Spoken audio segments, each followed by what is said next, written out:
Very good day, friends, and welcome to episode 2 of Ground Zero. I know you all are excited to listen in to today's show because we are having an exciting guest invited to talk to us today.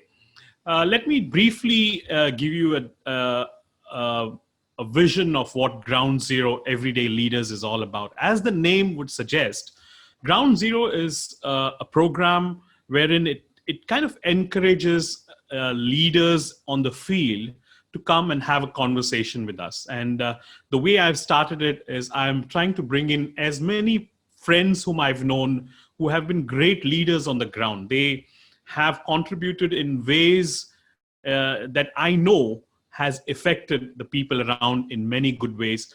They are the people who have given the positive vibes around the people in the society. They are the leaders on the ground. So with that, let me introduce you to the leader whom we are talking to today. His name is Ravi Shurpali. He's from Dharwad in Karnataka.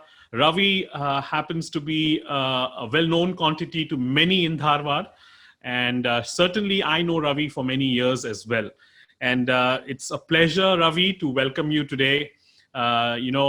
It's always a great feeling when you talk to people who motivate others. It's a motivating factor to yourself. So it encourages you, it lifts your spirits up.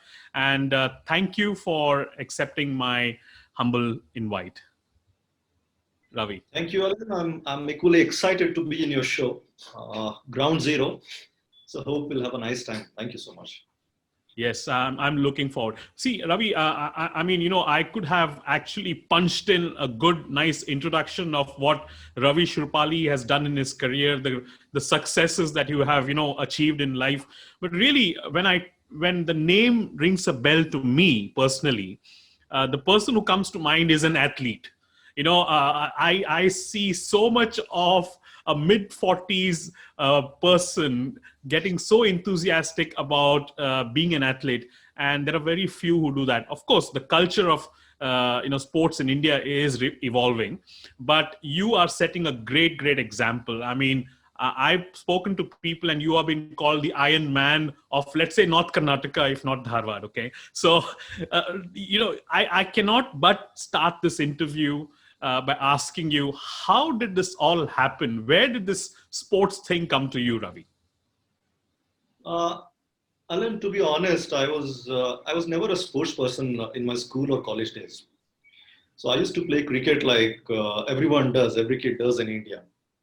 But in 2010-11, I met a friend of mine who was like short, bulky kind of a guy. He was staying in Bangalore, and I went to Bangalore.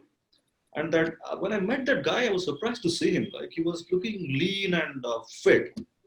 Then I asked him what happened all of a sudden in 3-4 months. What's a seesaw change you had? And that guy said, no man, I'm into running. So, oh yeah, what kind of a running? He said, I'm into long distance running. Then he said, you should try. I mean, this is amazing. I'm loving it. So that's how the thought of running started in my mind. So right. Before I came back to Dharwad, I purchased a pair of sneakers so that I can come and try running. Yeah. So I used to regularly go for a morning walk.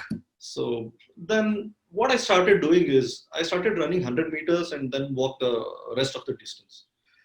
So slowly that running distance started increasing.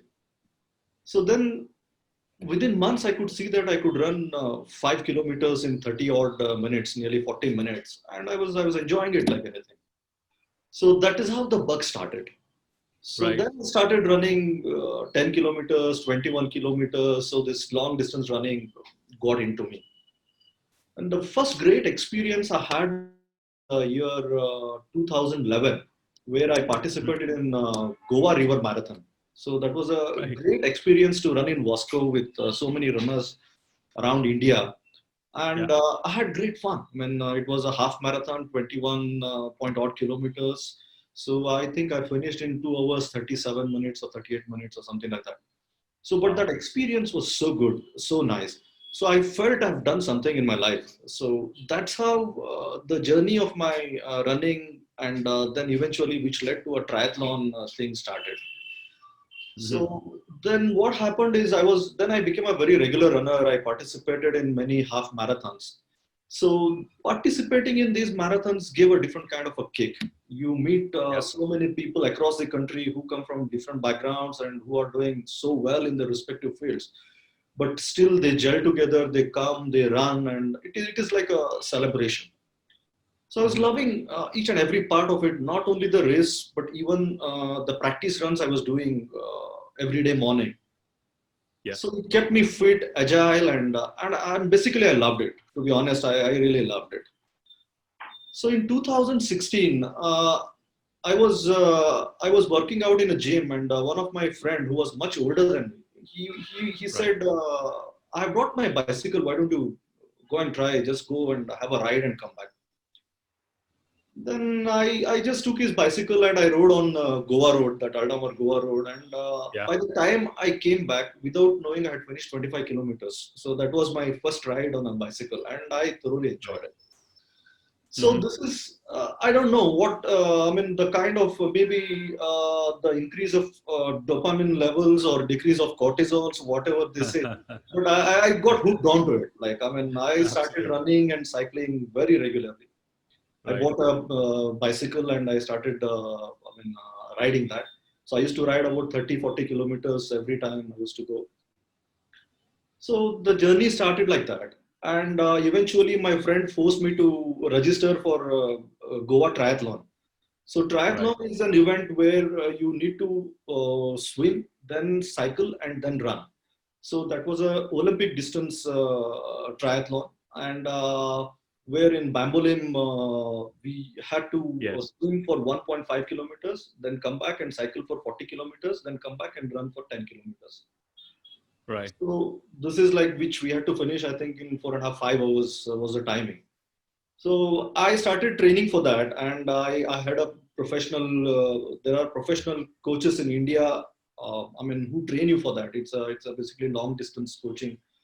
So I Yeah. started coaching under a celebrity Ironman coach of India called Kaustuv Bradkar, who has completed 25 Ironmans till today. So amazing guy. So I started Mhm. training under him.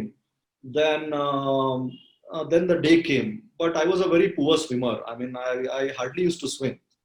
So the challenge Right. was to swim 1.5 kilometers in open water in a sea. Yes. Oh, wow. So Yeah. it was not only kind of doing something physical or doing just completing a swim. It was like Mhm. overcoming my own fears or Yeah. insecurities. So I was like, before the start of the race, I was like, there were many thoughts coming into my mind whether I should do it or not. Why am I doing it? So once the race started, the whistle was blown. So everyone started getting into the sea and started swimming. And even I just jumped into the sea and then started swimming. But after about 100 meters or so, then it was a different feel altogether. I mean, I was feeling elated. It was amazing feeling Wow. which I was having. So I Mhm. completed Mhm. the swim part, then the cycle part, and then the run part. And the I was a bit slow, but still I completed. I mean, without any problems. So when I reached that finish line, that was a feeling. I think probably for the first time in my life, I was so much elated of accomplishing something. So Lovely. this is how it happened. Then a few races came, and then a half iron distance. Then there's Olympic distance triathlon. So I've been doing them regularly. I've been training regularly. Then now I'm coaching under a very young and upcoming athlete called Pankaj Ravulu from Kolhapur. So, Mhm. so this has been a fantastic journey. So, Yeah. but I mean, it sounds like, yeah.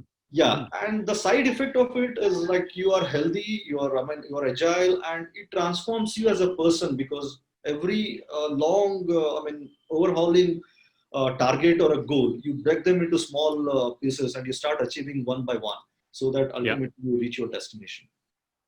Absolutely. Well, Ravi, it tells so much, right? It tells so much of the goodness that brings in you. I mean, the little steps that you plan to take in life can bring so much.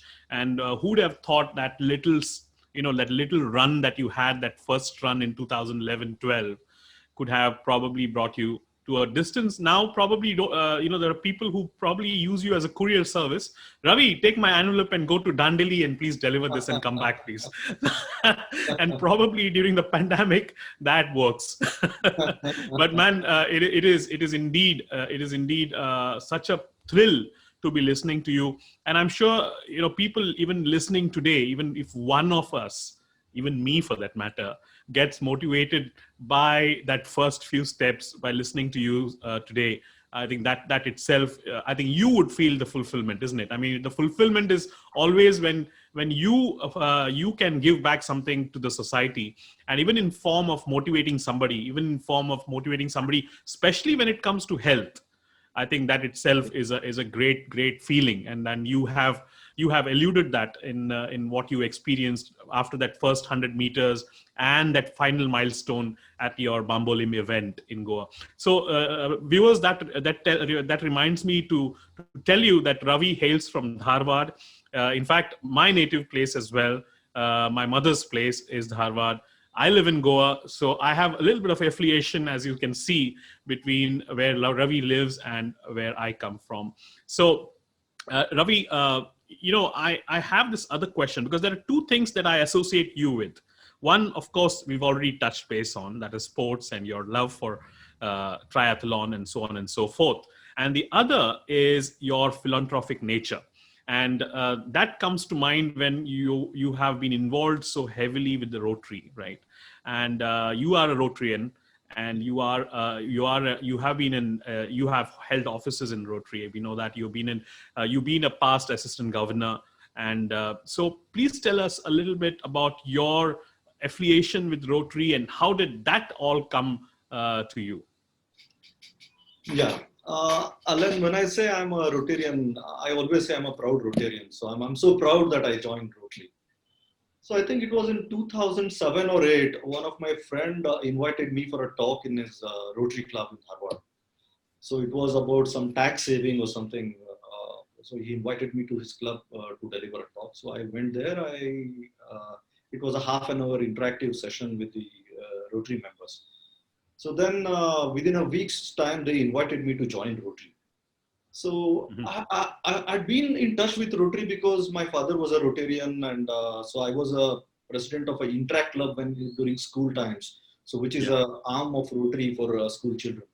So I did pretty well know that Rotary exists and it does wonderful work. But the experience started when I joined. So Rotary is basically an organization for professionals and business leaders who come together to do something good in the society. So Rotary does many community need-based projects wherein we try to help the underprivileged and the downtrodden with our projects. Like we do many free health checkup camps. We do these global grant projects where we conduct many surgeries free of cost for people. Then we adopt these neglected village government schools and convert them into happy schools. So there are many projects which Rotary does.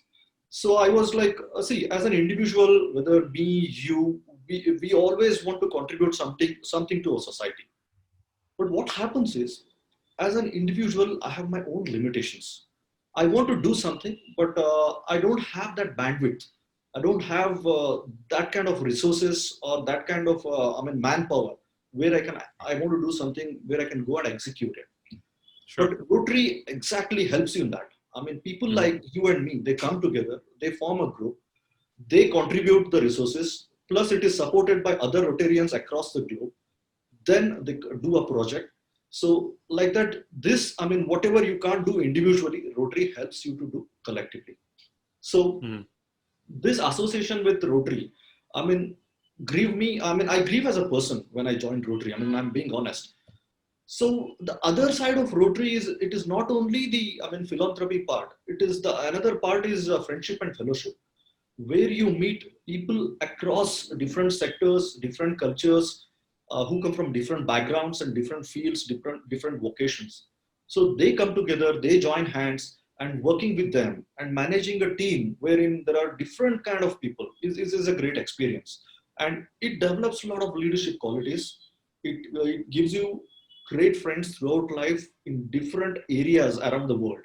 So that's the best part of Rotary.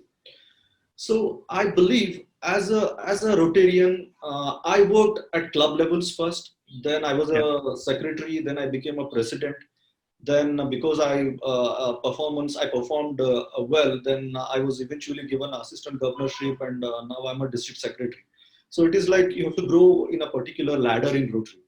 But those are all the I mean, what you can say is they're not the main it's not your main purpose. The main purpose is ultimately to make friends and serve the society. So these are like the other things which you get, I mean, a side effect, I can say, or a byproduct, I can say, what you get. So but Well, ultimately, together, yeah. it seems like you also work on that famous theme, together everyone achieves more. And I think the concept and the mission statement of what Rotary has is quite clear by what you have just enlarged. Ravi, it kind of encourages me to ask you to interject here. Sorry to have come in between and in your flow of words, but Yeah. who has been your role model as such? I mean, I'm sure you mentioned your father being a Rotarian. You mentioned about your friend in Bangalore who has motivated you to take up that few steps into running. And today you are a full-fledged athlete by itself. But who has been your role model? I mean, it's a very dear question to me because I think that's how people evolve. There is someone who, knowingly or unknowingly, has some impact in your life, and who you think would that one person be, Ravi? I think going by this, Alan, what happens is most of our, what you say, a characteristic or a personality is formed. I mean, when we are developing from a child to an adult. Yeah. So, so most of us, our generation, we didn't have internet. Okay, so we didn't have internet. We didn't have that kind of exposure to the outside world. So it was True. pretty much more of a physical world, what we used to see people, and we used to learn from them. So I must say that, I mean, like everyone, I think the profound impact you have on your personality is your parents and your teachers in a very formative years. So I must say that, I mean, I can't say that any one person is like a particular role model for me, but my father made a big impact on my thinking and the person who I am today. So when I was growing up, so he was a very very, what you say, a selfless person. So he used to believe in happiness of others. So that is one particular aspect which I imbibed as a child. I mean, to care for others and to value others' happiness. So Right. probably that is a thing. So but as growing up, I mean, you find I mean, you try to see different forms of life, and you try to learn from different aspects of life. So Yeah. it is like the people with whom I worked with, and as you said, my friend who motivated me to run. So I try to attract or take good things from many people, and try to be a person of my own. So I cannot call any one person who is like my role model, but I can say that there are many people who have impacted me, or probably whose qualities I take and assembled them together to become a certain person. Yeah. But of lately, one person I must say who has made a great impact on me is a living legend who is living with us, a guy called Elon Musk. So you must have heard. I mean, he's a great visionary who has formed two beautiful companies called Tesla, which makes electric cars, and another one is SpaceX, which uses the rockets, which are reusable rockets. So Sure. recently, NASA hired his company to take the astronauts to International Space Station and come back. So if you study his biography, and if you, I mean, learn a little about that person, then I think these people are the people who are going to change the way we are going to lead our future life. So I believe he's one guy who has impacted a lot on me. Right. I mean, I know for a fact that when we were talking about this last week, you are a voracious Yeah. reader. You're a leader, of course, but you're also a voracious reader. And leads me to ask, because you mentioned about this gentleman who runs Tesla, but who is which book rather has really impacted you the most, Ravi? Is there one book you'd really pick up from the shelf that you'd want to read the whole of your life? Is there any such book? Yes, there are a couple of books, I must say. I mean, to be honest, Right. I read a lot, and I read a lot of non-fiction, to be honest. So, but if you ask me to pick up top two or three books, it's very difficult to say that only one book, which I believe is great, which has great value. So there are two or three books, I must say. The first one is there is a beautiful book called The Monk Who Sold His Ferrari by Yeah. Robin Sharma. Robin. I mean, Yes. amazing book. I mean, you Yes. can read that book like repeatedly any number of times and take value from that book. Great book. I Absolutely. mean, I suggest all the youngsters, anybody, I mean, who starts reading has to read that book. It's a must and sure. Then one more thing, as I love reading these biographies and autobiographies, Wings of Fire by APJ Abdul Kalam. I mean, our Yeah. former president and a greatest scientist India has ever seen. This Yes. book moves you. Like, what kind of a visionary was he? So, Yes. and what qualities he had, and how he tackled the setbacks and the problems he faced in his life, and he overcame, and he became the most recognized scientist in India, as well as he became a president of India. So he was so selfless. So these two books, I think, they top the entire list of mine. I mean, I would love to read these books again and again and learn from these gentlemen. Well, Robin Sharma is definitely one of my favorites too. Uh, I had this habit because I've been a very ardent traveler all through my life till this pandemic has hit us. Thankfully, it's given me some rest True. and some time with my family. But every time I was at an airport, I had a habit of picking up a book.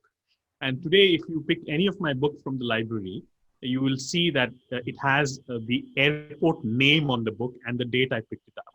Like, Oh, so, that's it. yeah, I love reading business books and also motivational books. And Robin Sharma definitely stands out as one of the great motivators that one could have. So, your point about encouraging young people to get back into reading. You mentioned about your early life, how we missed internet in those days. Probably it was a blessing in disguise. Yeah, yeah. But I agree. I certainly second your point about encouraging young people to continue the hobby of reading.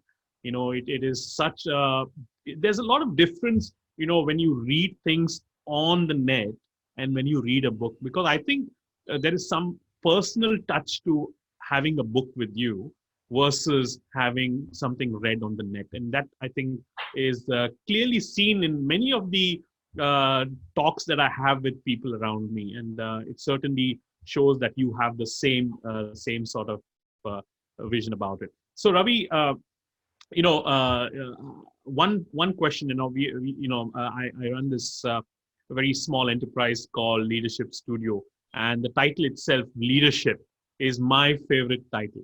It kind of the oxytocins in me jump up and down when I hear the word leadership.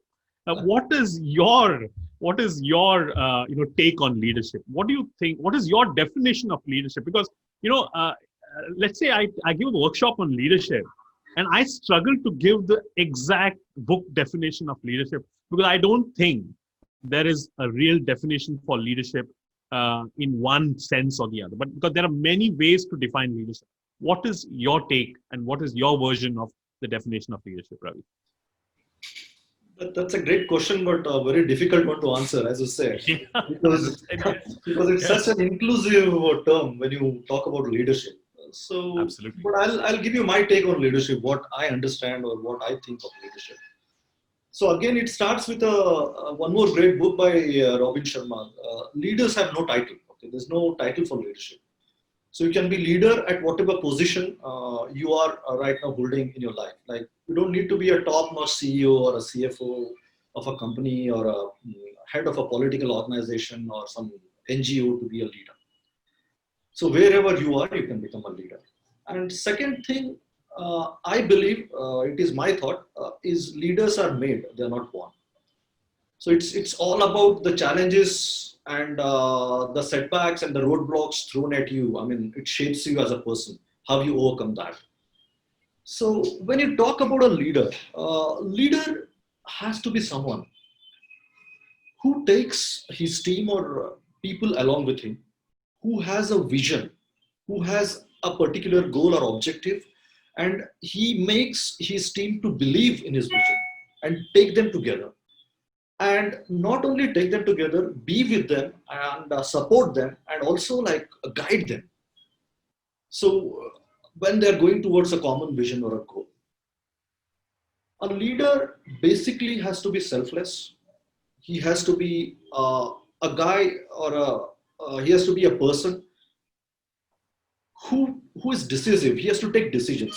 See, leaders cannot sit on fence. Whenever there is a certain roadblock or something which stops you, then people look at the leaders to show them the way or take a decision for them. So leaders Mhm. have to be decisive. You know, they have to take decisions, whether they're hard or soft. It depends on a particular situation. So ultimately, leadership is what leadership is taking a group of people or a team together and make them believe that they can really achieve this particular vision or mission, whatever they have, and consistently you do efforts so that you go and achieve that. So leadership is a very very inclusive term according to me, Alan.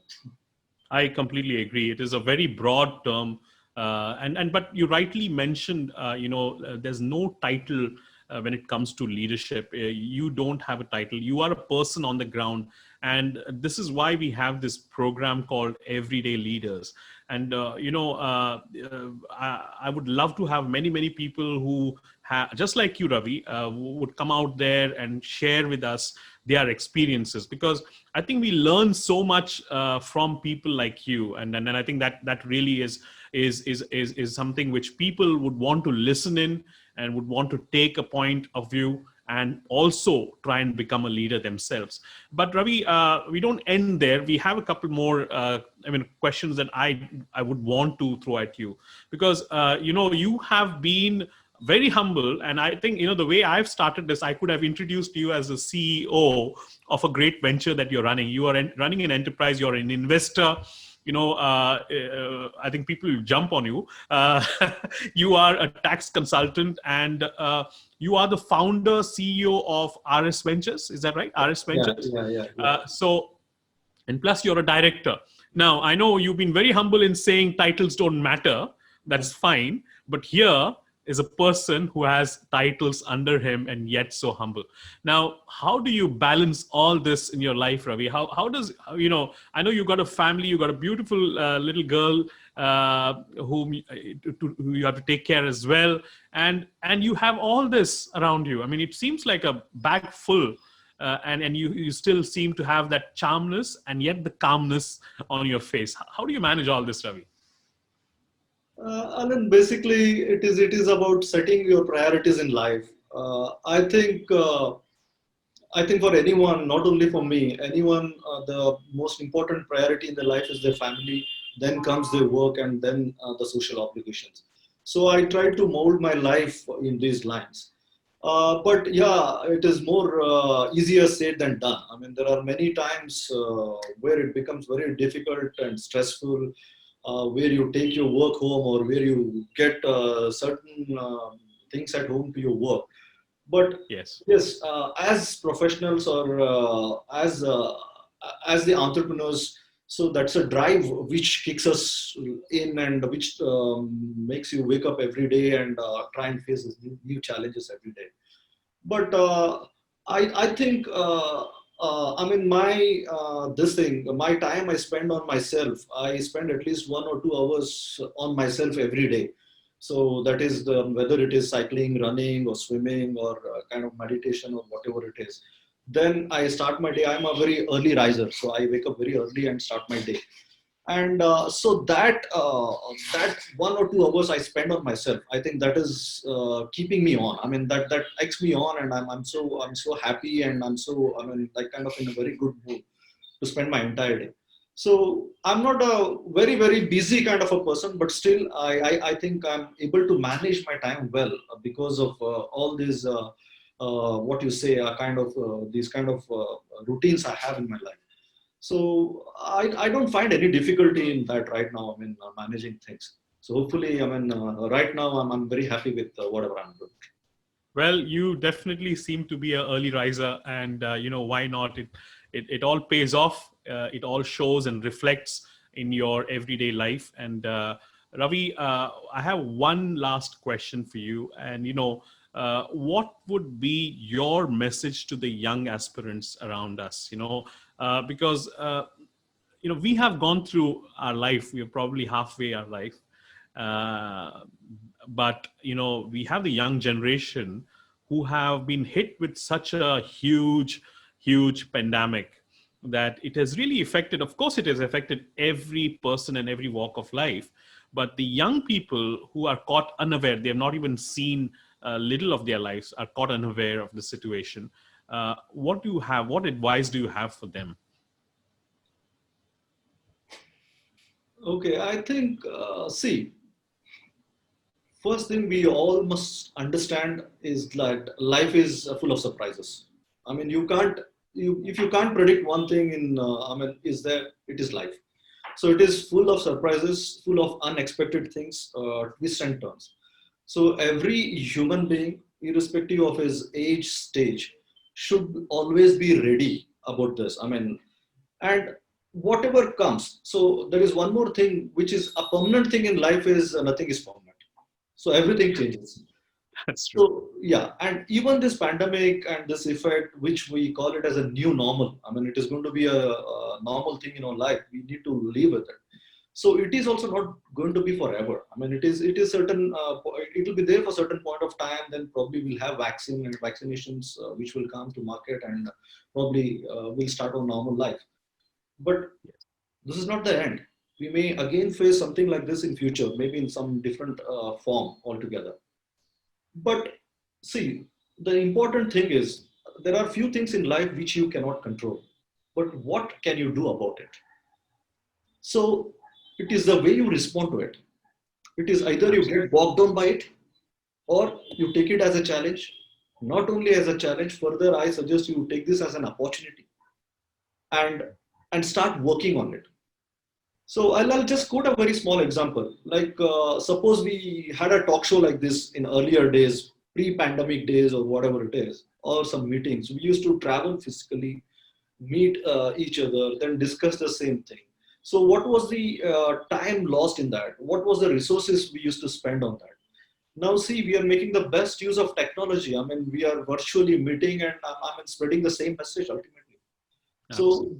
these are kind of the opportunities this pandemic or certain adversity is going to give us in life. So we Mhm. need to be positive, have a positive outlook always, and face it. I mean, it is nothing which can defeat you or anything like that. So human spirit is very strong, so it can overcome any catastrophe or any situation in life. So that's the message I think I'll give to the Very youngsters. well said, Ravi. Very well said. There is light at the end of every tunnel. Yes. And certainly there is light at the end of this huge tunnel that we are undergoing. There may be a little bit of passage of darkness here and there. But as you said, we have to look forward to the light in our lives. And I think light is definitely around the corner. We just need to be learning from this experience and we need to be moving forward from this experience. So, Ravi, with that, I would like to conclude by saying thank you very much. I mean, you've been such an inspiration. Just listening to you has been wonderful. But I'm sure the viewers who are also listening to this program, who are also having the privilege to listen to two of us talk in a conversation on ground zero, is going to be an amazing experience for them. So keep inspiring, keep giving us that that motivation that we all need, and I think we also learn from this, and we will also be good leaders and motivators, just like you, Ravi. Shurpali, thank you very much. God bless you, and take care. Take care. Thank you, Alan. It was a great pleasure talking to you, and I think I derived some value to the youngsters. Thank you. Thank you so much. Take care, Ravi. Thank you. Ciao.